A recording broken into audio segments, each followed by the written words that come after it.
All right, so Carlos de la Cruz says, I have another question. What are your thoughts about dwell time? Is it something that could be used as a KPI in SEO? Um,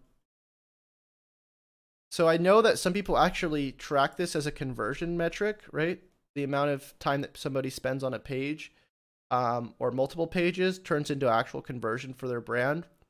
I think it's kind of hard to track in that regard, especially if you're trying to scale out your sort of conversions or business model or products or whatever you're selling. I think dwell time definitely has its place in being a high performing metric. I don't know if it should be a key performing indicator in terms of what's going to be making you money, because I think it's a little broad, and I think it's good to look at in terms of seeing whether people are having a good user experience on your website or not, and whether or not that's going to affect your rankings. But in terms of it being something that's going to make you a lot of money, I think dwell time is kind of biased and it's hard to sort of determine in a sense. I know some other people might disagree with me and think that maybe dwell time is something that can be directly tied to a KPI.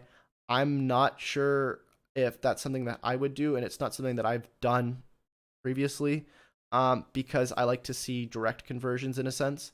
And even though dwell time is something I look at for user experience purposes in terms of seeing if something is a good or bad page or website, um, you know, that's important. But again, in terms of it being something that leads to a KPI, I'm not tracking something like that for myself. So